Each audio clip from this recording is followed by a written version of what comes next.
বাংলাদেশের প্রতিটি মেগা প্রজেক্টই দেশের উন্নয়ন ও দেশের মানুষের জীবনকে আরও সহজ করে তোলার জন্য বাস্তবায়ন করা হচ্ছে। তবে এর মধ্যে পদ্মা বহুমুখী সেতু নির্মাণ প্রকল্পটি বাংলাদেশের অন্যতম একটি ড্রিম প্রজেক্ট, যা সম্পূর্ণ দেশীয় অর্থায়নে তৈরি করা হয়েছে। পদ্মা সেতুর মাধ্যমে দেশের দক্ষিণাঞ্চলের ১৯টি জেলা, রাজধানী ও দেশের অন্যান্য অঞ্চলের সাথে নিরবিচ্ছিন্ন সড়ক যোগাযোগ ব্যবস্থার আওতায় আসাতে উক্ত অঞ্চলের মানুষের জীবনযাত্রায় পরিবর্তন এসেছে। দক্ষিণাঞ্চলের জেলাগুলোর সাথে দেশের অন্যান্য জেলাগুলোর ব্যবসা বাণিজ্য বেড়েছে, যা দেশের ওভারঅল জিডিপি বৃদ্ধিতে কন্ট্রিবিউট করছে। সেতুটি উদ্বোধনের পূর্বে ২০২২ সালের মে মাসে বাংলাদেশ সড়ক পরিবহন ও সেতু মন্ত্রণালয় পদ্মা সেতুতে চলাচলের জন্য বিভিন্ন ক্লাসের পরিবহনের টোলের হার নির্ধারণ করেছে। কিন্তু সেতুতে পারাপারের টোলের হার নির্ধারণের পর সেতুর টোলের হার নিয়ে দেশের জনগণের মধ্যে তৈরি হয়েছে অনেক প্রশ্ন। বেশিরভাগ জনগণেরই ধারণা পদ্মা সেতুর টোলের হার অনেক বেশি। এছাড়া সম্পূর্ণ দেশীয় অর্থায়নে নির্মিত এই সেতুতে কেন টোল দিতে হবে, এটা নিয়েও চলছে অনেক কথাবার্তা। আমাদের আজকের ভিডিওতে আপনাদেরকে জানাবো কেন পদ্মা সেতুতে টোল দিতে হচ্ছে এবং কেনই বা সেতুর টোলের হার এত বেশি। আমাদের আজকের ভিডিওর স্পন্সর দেশের সবচেয়ে বড় অনলাইন পাইকারি প্ল্যাটফর্ম হোলসেল কার্ট। আপনার বিজনেসের জন্য চায়না থেকে পাইকারি মূল্যে যে কোনো প্রোডাক্ট ইম্পোর্ট করুন মাত্র ১২ থেকে ২৪ দিনে, কোনো রকম customs clearance, VAT, tax, LC কিংবা শিপমেন্টের ঝামেলা ছাড়াই। হোলসেল কার্টে আপনি পাবেন আলিবাবা সহ চায়নার লোকাল প্রায় ২ কোটি সেলারের ২০ কোটি প্রোডাক্ট থেকে যে কোনো প্রোডাক্ট অর্ডারের সুবিধা। এছাড়াও প্ল্যাটফর্মটিতে রয়েছে ইমেজ সার্চ ফিচার, যা ব্যবহার করে প্রোডাক্টের ছবি দিয়ে খুঁজে পাবেন আপনার কাঙ্ক্ষিত প্রোডাক্টটি। বিস্তারিত জানতে ক্লিক করুন কমেন্টে থাকা wholesaleCart.com এর লিঙ্কে।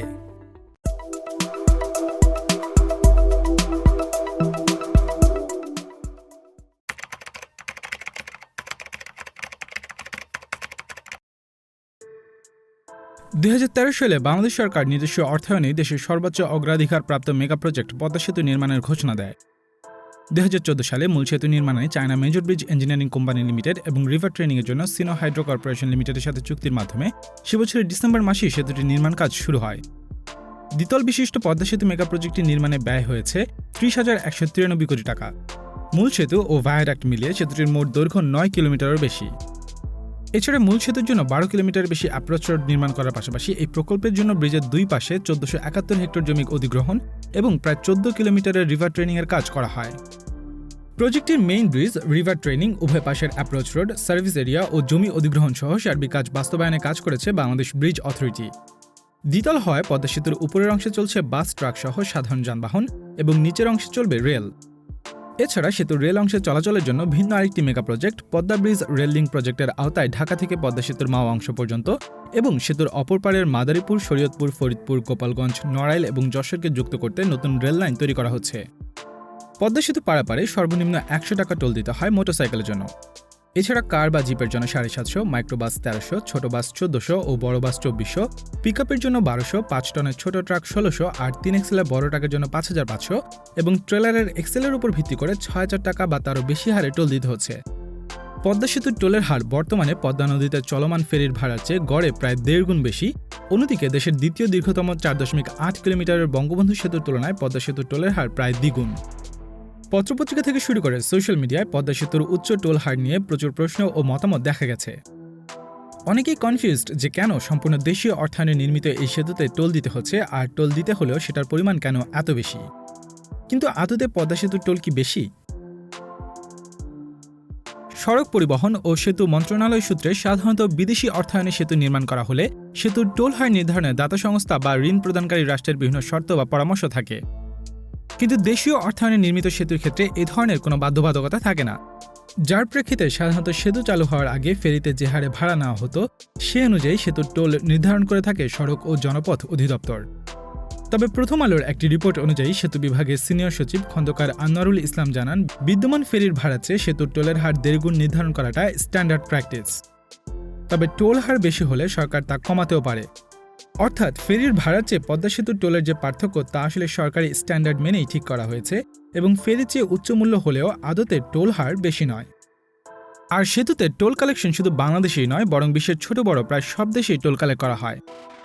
এমনকি বিশ্বের বিভিন্ন দেশে এক্সপ্রেসওয়ে থেকেও টোল আদায় করা হয়। যেমন ফাইন্যান্সিয়াল এক্সপ্রেসের একটি তথ্যসূত্রে ২০২১-২২ অর্থ বছরে ভারতের হাইওয়েগুলো থেকে ৩৮,০০০ কোটি রুপি টোল কালেক্ট করা হয়েছে। এছাড়া ইউএসের বিভিন্ন স্টেটের এক্সপ্রেস রোড এবং ব্রিজেও টোল নেওয়া হয়। এমনকি বাংলাদেশের প্রথম এক্সপ্রেসওয়ে ঢাকা মাওয়া ভাঙা এক্সপ্রেসওয়েতে চলাচলের জন্য টোল রয়েছে। পদ্মা সেতুর নির্মাণ প্রকল্পের কাজ বাস্তবায়ন করেছে সেতু বিভাগ। অর্থ মন্ত্রণালয় সেতুটি ৩০,১৯৩ কোটি টাকা নির্মাণ ব্যয় ১% হারে ঋণ হিসেবে দিয়েছে সেতু বিভাগকে, যা আগামী ৩৫ বছরে অর্থ মন্ত্রণালয়কে ফেরত দিবে সেতু বিভাগ। প্রথম আলোর একটি রিপোর্ট অনুযায়ী প্রকল্প নির্মাণে ব্যয় হওয়া ৩০,১৯৩ কোটি টাকার মধ্যে জাপান সরকারের ঋণ মৌকুফ ফান্ডের ৩০০ কোটি টাকা পরিশোধ করতে হবে না।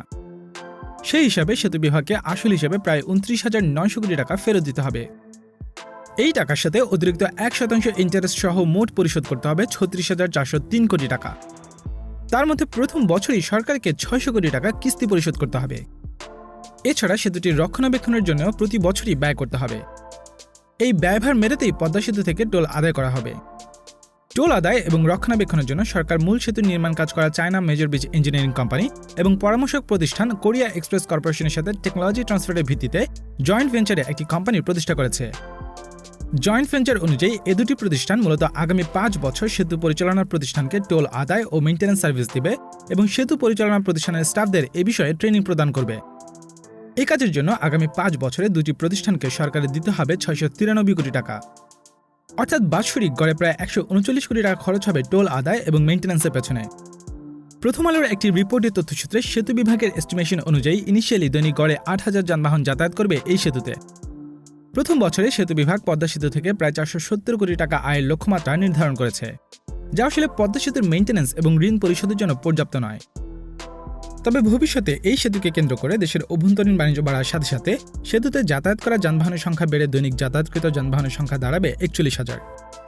পদ্মা সেতুর সুবাদে দেশের দক্ষিণ ও দক্ষিণ পশ্চিমাঞ্চলের জেলাগুলোর সাথে যাতায়াত আরও সহজ হয়েছে এবং কম সময় লাগছে। পূর্বে বাসে করে ঢাকা মাওয়া রুটে মাদারীপুর যেতে ৪ থেকে ৫ ঘন্টা এবং বরিশাল যেতে ৫ থেকে ৭ ঘন্টা সময় লাগত। অন্যদিকে পাটুরিয়া ঘাট হয়ে যশোর ৫ থেকে ৬ ঘন্টা, খুলনা ৬ থেকে ৭ ঘন্টা এবং বরিশাল যেতে ৮ থেকে ১০ ঘন্টা সময় লেগে যেত। ঈদের মৌসুমে যানবাহনের চাপের উপর ভিত্তি করে লেগে যেতে পারে ১৫ থেকে ২০ ঘন্টাও। এছাড়া ফেরিতে পদ্মা পাড়ি দেওয়ার জন্য ফেরি ভাড়া ছাড়াও বিভিন্ন পরিবহনকে ঘাটে পার্কিং ও ঘাট ফিয়ের জন্য খরচ দিতে হয়। অন্যদিকে দক্ষিণাঞ্চলের বরিশাল, পটুয়াখালী, বাগেরহাট, পিরোজপুর জেলায় যাতায়াতের অন্যতম মাধ্যম লঞ্চে যাতায়াতের ক্ষেত্রে প্রায় কাছাকাছি বা একটু বেশি সময় এবং খরচ কম পড়লেও এসব এরিয়াতে বেশিরভাগ লঞ্চই রাতে যাত্রা করে সকালে পৌঁছায়। অল্প কিছু লঞ্চ ছাড়া বাকি সবগুলোই রাতে অপারেট করা হয়। আবার পণ্য বা মালামাল পরিবহনের ক্ষেত্রে বরিশাল, খুলনা কিংবা যশোর থেকে ঢাকা বা ঢাকা থেকে এসব অঞ্চলে যাতায়াতে ২ থেকে ৩ দিন পর্যন্ত সময় লেগে যেত, যার কারণে দক্ষিণাঞ্চল থেকে অনেক কৃষিপণ্যই ঢাকা নিয়ে আসার পথে আর তাজা থাকত না। আবার ফেরি বা লঞ্চে পারাপারের ক্ষেত্রে বর্ষার দুর্যোগপূর্ণ সময় কিংবা শীতের সময় কুয়াশা বা নদীর নাব্যতা কমে যাওয়াতে চরে আটকে যাওয়ার মতো দুর্ঘটনা এড়াতে অনেক সময় চলাচল বন্ধ রাখতে হতো। পদ্মা সেতুর ফলে ঢাকা থেকে মাদারীপুর, গোপালগঞ্জ, বরিশাল, পটুয়াখালী, খুলনা, যশোর, ফরিদপুরের মতো জেলাগুলোর সাথে ঢাকার দূরত্ব কমে এসেছে, ফলে কমে এসেছে পরিবহনের জ্বালানি খরচও। এছাড়া এসব জেলায় নতুন নতুন বাস রুট তৈরি হয়েছে এবং নিরবিচ্ছিন্ন সড়ক যোগাযোগ ব্যবস্থার কারণে সারাদিনই বাস ও অন্যান্য গণপরিবহন চলাচল করতে পারছে। বিভিন্ন পরিবহন সেবা প্রদানকারী প্রতিষ্ঠান তাদের পূর্বের পাটুরিয়া ঘাটের রুট পরিবর্তন করে পদ্মা সেতু দিয়ে চলাচল করছে এবং তাদের অপারেট করা বাসের সংখ্যা বাড়াচ্ছে। এছাড়া টিবিএস নিউজ সূত্রে ঢাকা ও নারায়ণগঞ্জে চলাচলের জন্য নতুন প্রায় ২৫০টি বিলাসবহুল বাস এবং কমপক্ষে ২০০ কোটি টাকা ইনভেস্ট করেছে শরীয়তপুরের ব্যবসায়ীরা। পূর্বে বাসগুলো দৈনিক একটির বেশি ট্রিপ দিতে না পারলেও পদ্মা সেতু চালু হওয়ায় দৈনিক কমপক্ষে ২টি ট্রিপ দিতে পারছে। পণ্যবাহী যানবাহনগুলো সারাদিনই যে কোনো সময় যাতায়াত করতে পারছে সেতুটির মাধ্যমে। এছাড়া পণ্য ও মালামাল পরিবহনের ২ থেকে ৩ দিনের যাতায়াত সময় কমে এসেছে ৮ থেকে ১০ ঘন্টায় এবং স্থানীয় ট্রাকগুলো দিনে দিনে ঢাকায় পণ্য ডেলিভারি দিয়ে সেদিনই আবার ফেরত যেতে পারছে, যার ফলে দক্ষিণাঞ্চলের বিভিন্ন জেলায় উৎপাদিত কৃষিপণ্য যেমন বিভিন্ন শাকসবজি, ফল, দুধ থেকে শুরু করে মৎস্যপণ্য তাজা অবস্থায় ঢাকায় পৌঁছানো যাচ্ছে। কম সময়ে পণ্য পরিবহন করা সম্ভব হচ্ছে বিধায় ঢাকা ও দেশের অন্যান্য জেলার সাথে দক্ষিণাঞ্চলের বাণিজ্য বাড়ছে। ব্যবসা বাণিজ্য বাড়ায় ব্যবসায়ীদের জন্য ফেরি তুলনায় টোলের বাড়তি টাকাটা আদতে তেমন বেশি হচ্ছে না। অন্যদিকে যাতায়াতের সহজলভ্যতা, দূরত্ব, সময় এবং জ্বালানি খরচ কমে আসাতে সাধারণ মানুষের জন্য পদ্মা সেতু দিয়ে যাতায়াত করাটাই বেশি সুবিধাজনক হয়ে উঠেছে। এছাড়া পদ্মা সেতুর টোলের সাথে বঙ্গবন্ধু সেতুর টোলেরও তুলনা করা হচ্ছে। ১৯৯৮ সালে চালু হওয়া বঙ্গবন্ধু সেতুর ইনিশিয়াল টোল হার কম থাকলেও ২০১১ সালে টোল হার বাড়ানো হয়েছিল। টোলের হার বৃদ্ধির পর বর্তমানে বঙ্গবন্ধু সেতু পারাপারের সর্বনিম্ন টোল মোটরসাইকেলের জন্য ৫০ টাকা, এছাড়া কার বা জিপের জন্য ৫৫০, মাইক্রোবাস বা পিকআপের জন্য ৬০০, ছোট বাস ৭৫০ ও বড় বাস ১০০০, পিকআপের জন্য ১২০০, ৫ টনের ছোট ট্রাক ১০০০ আর ৩ এক্সেলের বড় ট্রাকের জন্য ২০০০ এবং ট্রেলারের এক্সেলের উপর ভিত্তি করে ৩০০০ টাকার বেশি। অর্থাৎ বঙ্গবন্ধু সেতু থেকে ১ কিলোমিটারের চেয়ে বেশি বড় পদ্মা সেতু টোলের হার যানবাহনের শ্রেণী ভেদে ১.৫ থেকে ২ গুণ বেশি। প্রথম আলোর ২০১৯ সালের একটি রিপোর্টের সূত্রে বঙ্গবন্ধু সেতুর নির্মাণ ব্যয়েরও অধিক পরিমাণ টোল আদায় করা হলেও এই সেতুটির নির্মাণ ব্যয়ে নেওয়া বৈদেশিক ঋণ পরিশোধ করতে লেগে যাবে ২০৩৪ সাল পর্যন্ত সময়। মূলত সেতুটির রক্ষণাবেক্ষণ ব্যয়সহ গত 2 দশকেরও বেশি সময়ে বৈদেশিক মুদ্রার বিনিময় হার বেড়ে যাওয়াতে এবং সে তুলনায় টোলের হার না বাড়ানোতেই পুরো সেতুর নির্মাণ ব্যয়ের চেয়ে বেশি টাকা টোল কালেকশনের পরেও পদ্মা সেতুর টোল পরিশোধে এই সময় লাগবে। পদ্মা সেতুর সুবাদে দেশের দক্ষিণ ও দক্ষিণ পশ্চিমাঞ্চলের 19টি জেলা প্রথমবারের মতো সরাসরি সারা দেশের সাথে যুক্ত হয়েছে। প্রথমবারের মতো সড়কপথে যুক্ত হওয়ার কারণে ইনিশিয়ালি এই সেতুতে পারাপার হওয়া যানবাহনের সংখ্যা কম বিধায় টোল আদায়ের পরিমাণও তুলনামূলকভাবে কম। যেহেতু পদ্মা সেতুর লোন পরিশোধের সময় মোট 35 বছর, তাই এই বিষয়টিকেও বিবেচনায় রাখা হয়েছে টোলের হার নির্ধারণের সময়।